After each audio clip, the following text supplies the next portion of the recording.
한반도를 주시하고 있습니다. 북한의 그 핵미사일 폐기 문제와 관련해서 남북한 회담뿐만 아니라 한반도 주변 강대국들과의 회담이 이제 계속 연이어지면서 많은 나라들이 이 한반도가 어떻게 앞으로 미래가 진행될 것인가에 대해서 많은 관심을 가지고 있습니다. 또 이런 회담들을 진행하면서 또 언제 어떤 돌발적인 사태가 발생할지 그야말로 예측 불가합니다. 한마디로 미래에 대한 불확실성으로 인해서 국민들이 많이 불안해하는 그런 상황입니다. 이것이 그야말로 국민적인 아마 엄청난 스트레스로 작용이 될 것입니다. 그래서 오늘은 너희에게 평강이 있을지어다. 예수님의 이 말씀을 제목으로 말씀을 증거하면서 함께 은혜를 나누고자 합니다. 오늘 본문 말씀은 예수님께서 부활하신 날, 그날 저녁에 예수님께서 친히 제자들에게 나타나셔서 하신 말씀입니다. 제자들은 예수님을 만난 후에 자신들의 생업도 다 내려놓고 오직 예수님만 따랐습니다. 3년 동안을 예수님만 바라보며 따라갔는데 수많은 이적과 기사를 행하시고 심지어 죽은 자까지 살리시는 그 예수님께서 십자가 앞에서 아무런 저항도 하지 아니하시고 허무하게 운명하시는 그 모습을 보고는 크게 낙심이 되었습니다. 요한을 제외하고 제자들은 다 도망하고 말았습니다. 제자들은 유대 종교 지도자들을 크게 두려워하여 마가의 다락방에 모여 있으면서도 문을 굳게 닫아 걸고 외출도 삼가하고 있었습니다. 왜냐하면 예수님을 십자가에 못 박은 유대 종교 지도자들의 다음 타겟은 예수님을 따라다니던 이 제자들이기 때문입니다. 우리나라에 천년 기념물들이 많이 있습니다. 식물, 동물, 광물 이런 것들 가운데 천년 기념물이 있습니다. 그 가운데 하나가 진돗개. 이 진돗개가 천년 기념물 중에 하나입니다. 이 진돗개의 영리함은 세계적으로 인정을 받고 있죠. 그런데 이 진돗개는 아무나 보고 짖지 않는다고 합니다. 어떤 사람이 지나가면은 저 멀리서부터도 아주 요란하게 짖는 경우가 있는가 하면은 바로 앞을 지나가도 전혀 짖지 않고 그저 멀뚱멀뚱 쳐다만 보는 그런 일도 있습니다. 이런 현상을 어느 학자가 연구를 했는데 그 결과 이런 주장을 합니다. 무엇인가 심리적으로 안정되지 못한 사람은 그 두려운 마음 때문에 자기도 모르게 몸이 떨리며 그 몸에서 파장이 이렇게 퍼져나간다는 것입니다. 그 파장이, 그 진동이 이 진돗개까지 전달이 된다는 것이죠. 그래서 이 진돗개가 짖는다는 것입니다. 사람의 모습을 보고 짖는 것이 아니라 그 촉각에 의해서 전달되는 그 파장을 가지고 이 진돗개가 짖는다는 것입니다. 즉 두려움 마음을 가지고 오는 사람에 대해서는 이 진돗개가 짖는다는 것이죠. 우리가 무엇인가 염려하며 두려워하고 있는 것을 이 몸의 이 진동, 파장에 의해서 이 진돗개도 그것을 촉각을 통해서 느낀다는 것입니다. 참 놀라운 일이죠. 어느 학자가 인간의 두려움을 세 가지 영어로 S로 시작되는 단어로 구분하여 정의를 합니다. 첫째는 피상적 두려움, 영어로 surface fears라고 합니다. 일상생활에서 자주 발생하는 두려움입니다. 예를 들어서 은행 결제 은행 카드 결제일에 이제 또는 이 공과금 납부하는 날, 혹시라도 내가 잊어버리고 그 날짜를 놓쳐버리면 어떻게 하나는 그런 그 막연한 그 마음의 두려움이 있죠. 또 자동차 기름이 충분히 있지 않는 상태에서 장거리를 뛰면은 혹시 가다가 주유소가 없는 상태에서 기름이 떨어지면 어떻게 하나, 이런 그 막연한 불안감을 가지게 됩니다. 약속을 해놓고 이제 그 약속 장소에 가면서 마음에 불안을 갖습니다. 왜냐하면은 혹시나도 갑작스럽게 정체 현상이 생겨서 약속 장소에 시간에 내가 도착하지 못하면 어떻게 하는 불안감이 가는 도중에 일찍 출발했음에도 불구하고 마음에 그런 불안을 가질 수 있습니다. 이런 것을 피상적 두려움이라 말합니다. 피상적 두려움, 거의 일어나지 않을 일들에 대한 걱정, 염려, 두려움이라는 겁니다. 둘째는 잠재의식적 두려움이 있습니다. 이것을 subconscious fears라고 합니다. 이것 역시 90% 이상은 일어나지 않을 일에 대한 마음의 걱정, 염려, 두려움입니다. 실패나 거절, 배반이나 부적절함에 대한 두려움이죠. 특별히 경쟁이 치열한 사회에서 실패를 맛본 그런 경험이 있는 사람들은 이 잠재의식적 두려움에 사로잡힐 때가 있습니다. 심지어 꿈속에서도, 그런 그 무의식적인 그 꿈속에서도 그런 그 두려움에 시달리기도 합니다. 그 다음에 세 번째는 영혼의 두려움입니다. soul fears라고 합니다. 이것은 인간 본연의 두려움입니다. 삶의 현실에서 날마다 느끼는 내면적 두려움이라 할 수 있습니다. 사람에게는 누구에게나 이 영혼적 이 두려움이, 영혼의 두려움이 있습니다. 그래서 샤머니즘이라는 무속신앙이 그래서 생깁니다. 영혼의 두려움으로부터 해방되기 위해서 어떤 정령을 숭배하거나 또 내가 두려워하는 그 물체를 형상으로 만들어 놓고 그 형상에게 숭배하는 행위입니다. 이것을 영혼의 두려움이라 그렇게 말을 합니다. 사람들은 이런 여러 가지 두려움 속에서 우리가 세상을 살아가고 있다는 말입니다. 14세기에 유럽을 강타한 전염병이 있었습니다. 그 전염병은 쥐를 통해서 옮기는 무슨 병이었죠? 흑사병이라고 불리는 패스트입니다. 무섭죠? 그래서 유럽의 지역마다 조금 다릅니다만 어떤 지역은 지역의 3분의 1이 이 패스트로 사망하고 또 어떤 지역은 주민들의 절반이 패스트로 사망하는 그런 일들이 있었다고 합니다.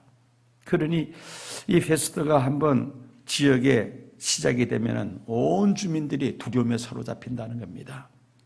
그래서 이 패스트에 감염되어서 죽은 사람들도 이렇게 많이 있었지만은 이 패스트에 대한 공포감 때문에 죽은 사람도 적지 않았다고 합니다. 3년 동안 예수님을 따라다니던 제자들, 예수님께서 행하셨던 수많은 이적과 기사들로 인해서 천하에 두려울 것이 없었던 제자들이었는데 예수님 십자가에 돌아가신 후에는 유대인들이 무서워서 바깥 출입도 못하고 문을 굳게 닫아 걸고는 숨을 죽이면서 그들이 두려움에 떨고 있었던 것입니다. 불안, 두려움, 공포, 우리로 하여금 아무것도 하지 못하도록 가로막습니다. 예수님께서 십자가에 달리시기 전에 제자들에게 여러 차례 걸쳐서 예수님께서 죽으시고 그리고 다시 살아나실 것을 여러 차례 말씀하셨습니다. 제자들은 예수님의 그 말씀을 귀담아 듣지 않았습니다. 예수님께서 십자가 달려 돌아가신 후에 어느 누구도 예수님이 부활하실 것을 기대한 사람은 한 사람도 없었습니다. 예수님께서 부활하신 날 저녁, 불안과 죽음에 대한 공포 그리고 두려움에 사로잡히는 제자들에게 부활하신 예수님이 친히 그들 가운데 나타나셨습니다.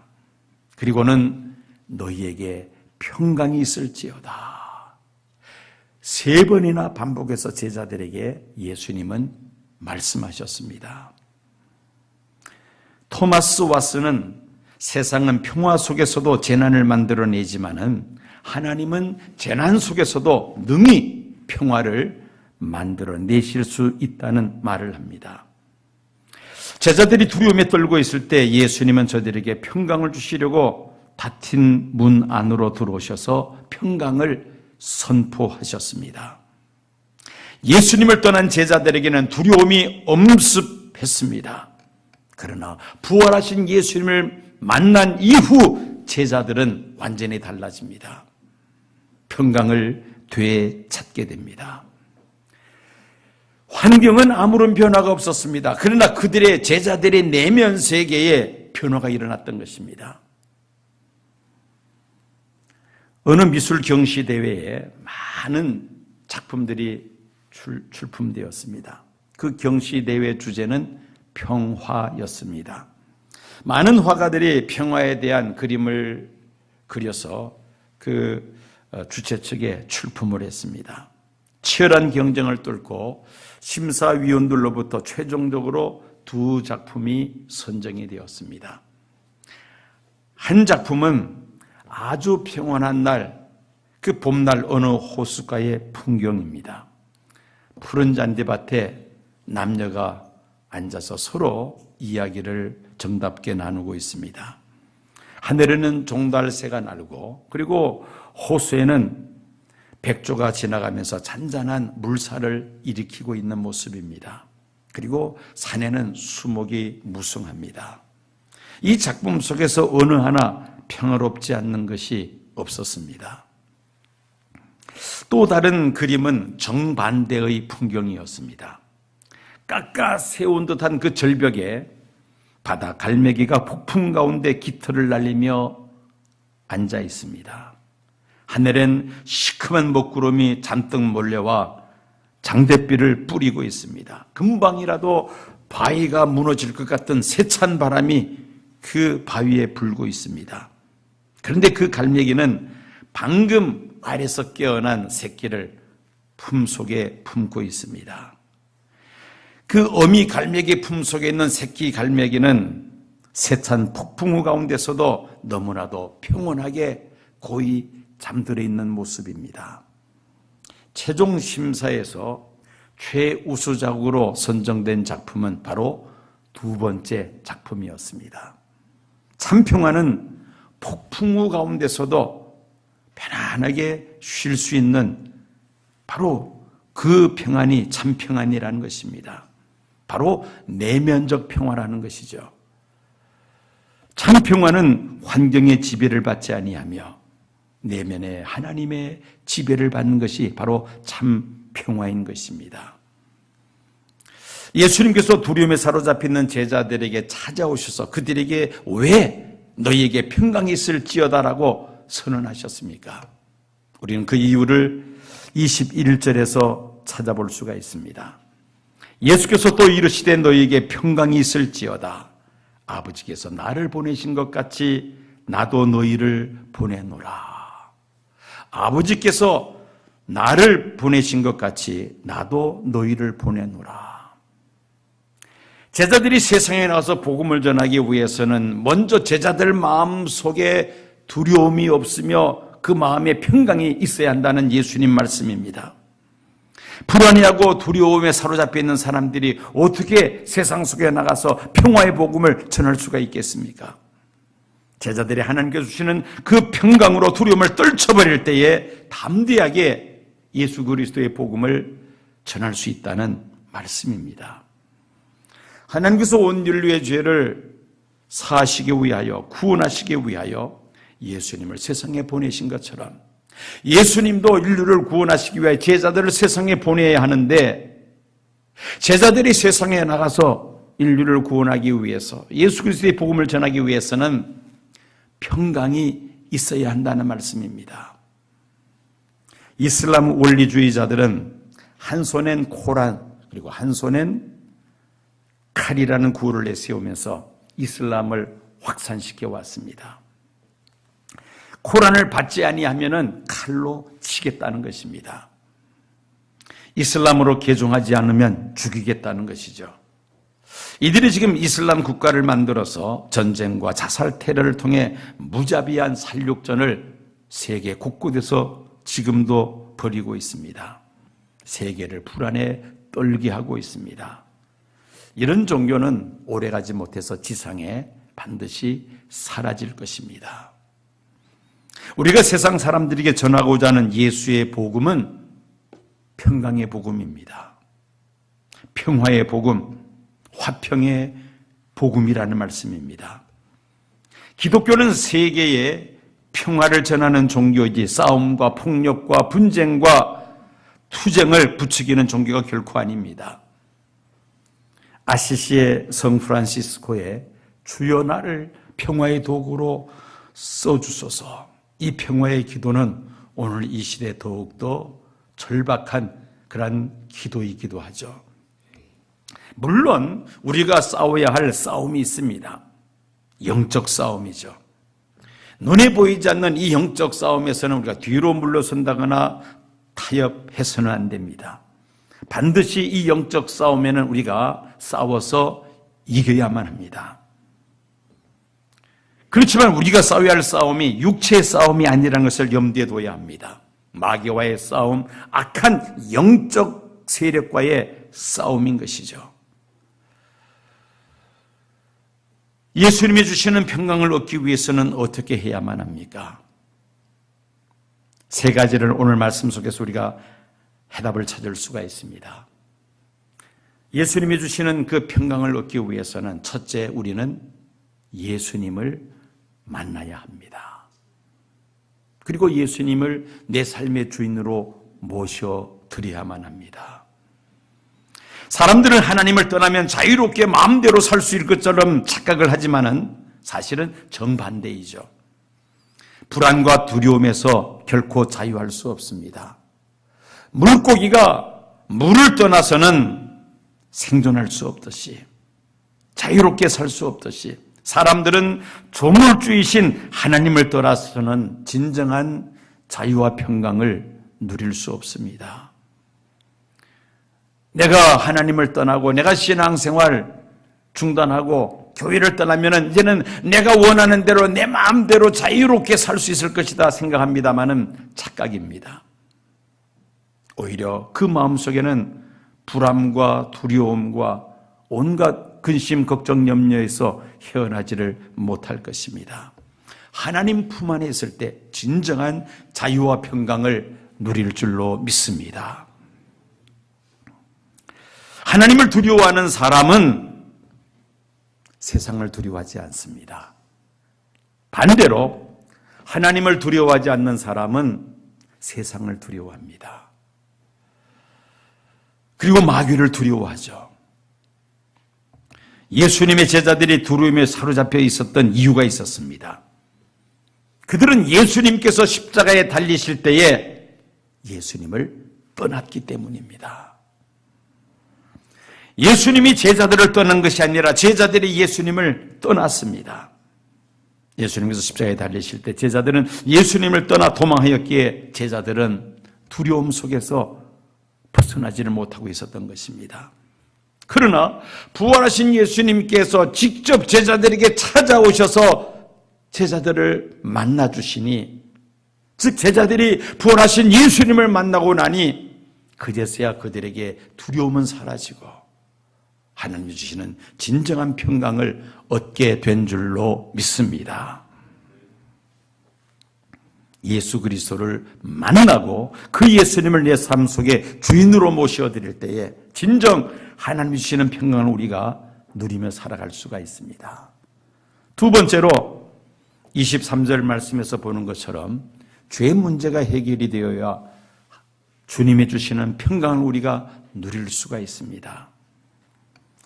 두려움에 사로잡힌 제자들에게 부활하신 예수님께서 말씀하셨습니다. 너희가 누구의 죄든지 사하면 사여질 것이요 누구의 죄든지 그대로 두면 그대로 있으리라 하시니라. 우리가 세상을 살면서 평강을 잃게 되는 가장 큰 이유는 죄 때문입니다. 하나님의 말씀을 불순종하고 하나님을 대적하기 때문에 우리가 평강을 잃어버리고 맙니다. 그런데 마귀가 이 죄의 유혹으로 하나님과 사람 사이를 이간질시키죠. 마귀라는 이 단어가 그리스어로 디아볼로스입니다. 이 디아볼로스라는 그리스어는 디아라는 단어와 발로라는 그 두 단어가 합성된 겁니다. 디아는 뭐뭐 사이에, 발로는 던지다는 동사입니다. 디아블로스, 마귀는 무엇 사이에 던지는, 즉 갈라놓는 역할을 한다는 겁니다. 하나님과 사람 사이를 갈라놓고 사람과 사람 사이를 이간질하여 갈라놓는 것이 바로 마귀가 하는 일이라는 것이죠.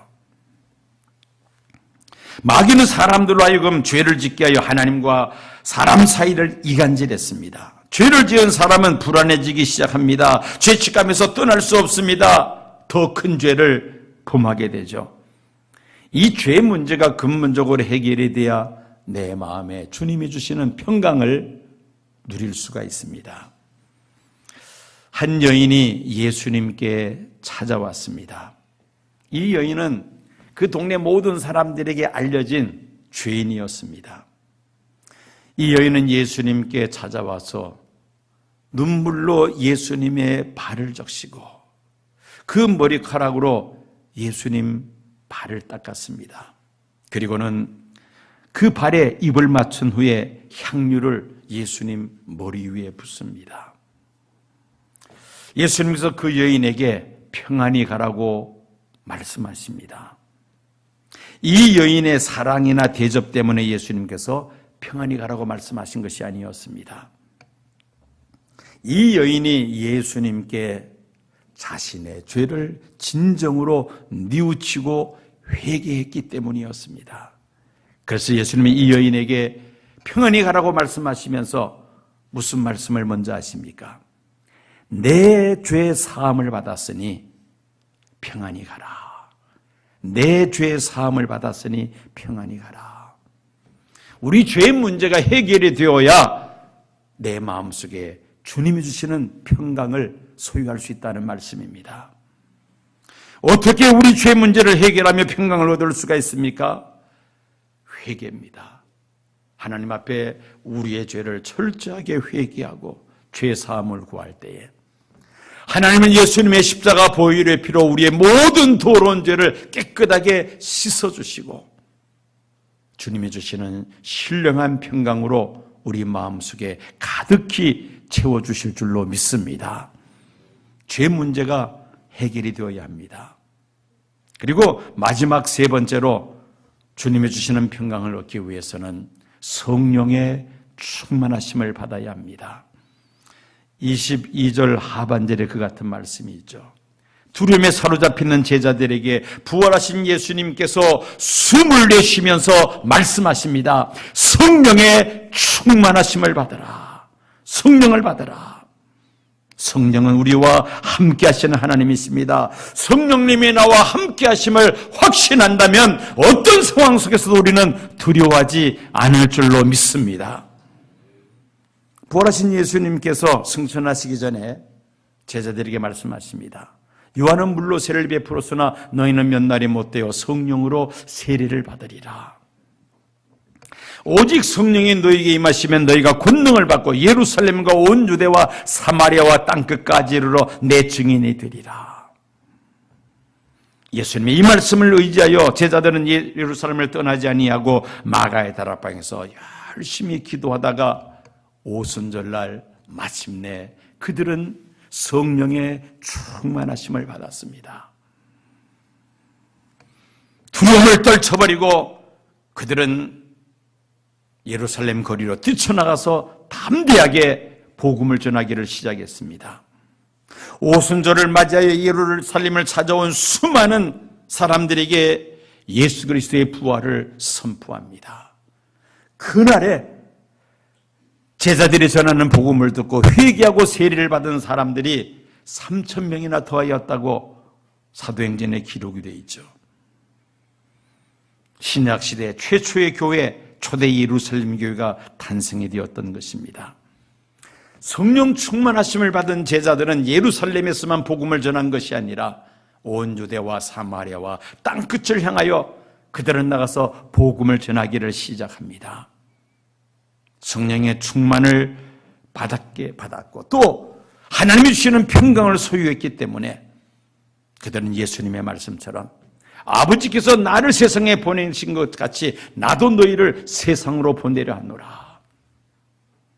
성령의 충만함 받고 그리고 평강을 소유한 제자들이 나가서 예수 그리스도의 평화의 복음을 전하기 시작했던 것입니다. 조슈아 리프맨의 마음의 평안이라는 글이 있습니다. 한 젊은이가 어떤 노인에게 가서 가르침을 받기 위해서 찾아갑니다. 그때 노인은 이 젊은이에게 묻습니다. 그대가 원하는 것이 무엇인가? 이 청년은 자신의 원하는 말을 노인에게 말을 합니다. 첫째는 건강, 둘째는 재물, 셋째는 외모, 네 번째는 재능, 다섯 번째는 권력, 여섯 번째는 명예를 원합니다. 세상에서 뭐 좋은 것은 다 그렇게 열거해서 이야기합니다. 그때 이 노인은 청년에게 말을 합니다. 청년이 원하는 대로 모든 것을 다 소유한다 할지라도 평안이 없이는 아무것도 누릴 수가 없네. 평안이 없이는 아무것도 누릴 수가 없네. 그 모든 세상 모든 것들을 다 취한다 할지라도 내 마음속에 평안이 없으면 누리지를 못한다는 것입니다. 아무리 좋은 저택에서 살아도 마음의 평안이 있으면은 밤에 단잠을 이루지를 못합니다. 평안이 없으면 누리지를 못한다는 것이 즉 아무 소용이 없다는 말입니다. 평안이 없는 이 모든 것들은 껍질에 불과하다는 말이죠. 평강이 있으면 이 모든 것은 부수적으로 뒤따라올 수가 있습니다. 그리고 자신이 가진 것에 대해서 기뻐하며 만족한 삶을 살아가게 됩니다.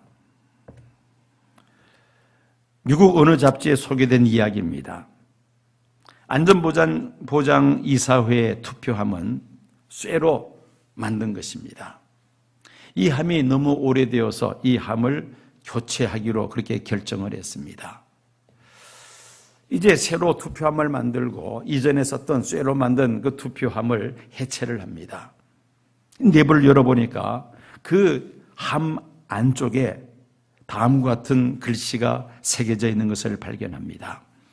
이 안전보장 이사회에서 이루어지는 모든 결정이 창조주 하나님의 뜻에 합당한 결정이 되어 인류 역사의 올바른 뜻이 이루어지기를 기도합니다. 라는 글씨가 그 보이지 않는 철제로 만든 투표함 속에 그런 글씨가 새겨져 있더라는 것입니다. 그리고 그 끝에는 폴 안토니오라고 사람의 이름이 새겨져 있었습니다. 수소문한 결과 폴 안토니오는 그 철제함을 만든 대장장이라는 것이 밝혀졌습니다.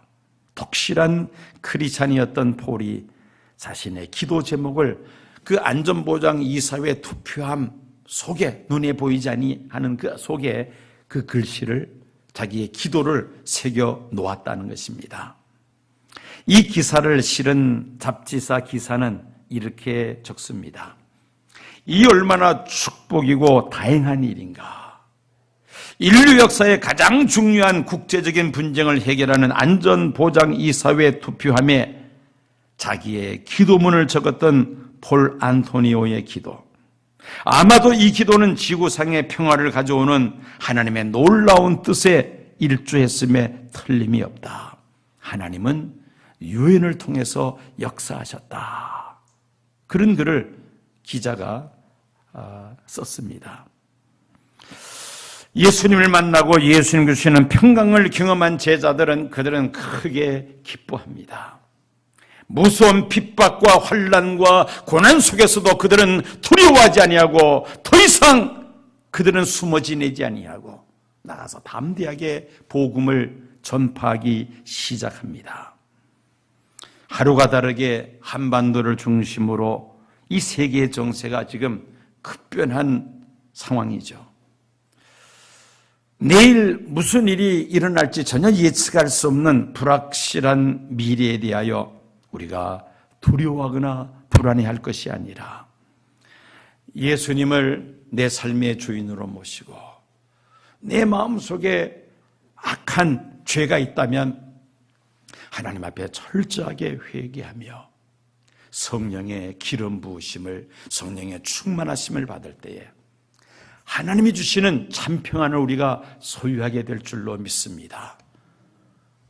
불확실성의 이 미래를 생각할 때에 우리가 불안해하지 아니할 수가 없습니다. 이런 현실 앞에서 우리는 하나님이 우리에게 주시는 그 평안함을 가지고 이 어려운 때에 하나님 앞에 바른 믿음을 지킬 뿐만 아니라 우리 각자의 삶의 현장에서 평강의 복음을 전하며 하나님 나라를 확장하는 일에 충성하시는 저와 여러 성도님들이 되어야 할 줄로 믿습니다.